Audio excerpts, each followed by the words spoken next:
that I could keep him off the stand. He is very eager to tell his story. They're going to show that video over and over and over about what happens to women that won't change their stories. His reputation is over. The United States government, they start making this case as a takedown of a successful black man. TMZ presents The Downfall of Diddy, The Indictment, now streaming on Tubi. Well, Diddy is not giving up, even before he gets to the trial, he's not giving up on trying to get out of jail. You know that he has been turned down twice to get out on bail, and he is being held in Brooklyn and will be there until the trial begins. Unless he appeals and an appeals court says the judge was wrong, the judge should have allowed him to post bail, which is exactly what they are going to try and do. Right, and he has brought in new lawyers to try and get this done. Get to the lawyers in a second. I just don't know how's the argument changed. The problem is this: that the same things that the judge said before. There's a legal standard when you appeal something like this, and the legal standard is: did the judge abuse his discretion? Because ultimately, this is a discretionary thing, and it is a high standard to for an appellate court to meet to say we're going to superimpose our view of it over the trial judge's view of it. And what the trial judge was saying is, look, he is a flight risk and a danger in the sense that he's tried to intimidate and influence witnesses in the case. And because he's a man of means, we can't allow him to go free pending the trial. Now, you might think that's draconian or not, but that was the trial judge's decision. It's going to be hard to make that case to reverse what the trial judge did at the appellate court level. Harvey, I'd go beyond hard. I think this is an impossible task. You're asking an appellate court judge to say that the trial court judge got it wrong, to your point, abuse of discretion, but it's based on the evidence before the trial judge. There's going to be a tremendous amount of deference given to the trial judge on his interpretation of the evidence. I can't see an appellate court overruling it just simply based on some sort of abuse of discretion. Just not here. No. And, the other thing that we should talk about is that we have spoken with Diddy's lawyer. In fact, in our documentary, which, by the way, is streaming right now on Tubi, The Downfall of Diddy, The Indictment. And what he said was, look, we are going to move for a speedy trial.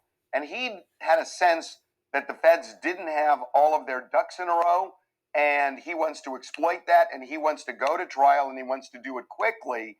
So that may be the best resolution, just in terms of giving him the ability to make his case if he's found not guilty, where obviously he would go free. But I agree with Jason. I just do not see that happening. Well, the new lawyers that he has brought on, added to the team, one of them her specialty is dealing with appellate courts. Alexandra Shapiro. Interesting, the last name is Shapiro. No relation to Bob Shapiro, who was, of course, on OJ's Dream Team. And it seems like Diddy is trying to assemble one himself. And then the other person is Anthony Rico, who is renowned as a trial attorney. And the name Rico is interesting in this case, right, because this is a Rico case. Right. So, look, I mean, they're going to bring lawyers in. That's totally expected. Right. And the reason to bring the appellate lawyer in is that as they get closer to trial, there are going to be motions that they may want to appeal if they don't go the way of the defense. And during the trial, there may be decisions made that they want to go up on an emergency writ, we call it. Those things are really unlikely. I mean, usually the trial court plays it out and then you appeal. I will say Alexandra Shapiro is one of the nation's premier appellate lawyers. She is the real deal. I mean, he's giving himself, this is what money buys you, right? It buys you access to the best lawyers in the country, and she is among them. So I suppose if there's some grounds for appeal that we're not seeing, Harvey, she's going to find it. That's fair. Yeah. That's fair.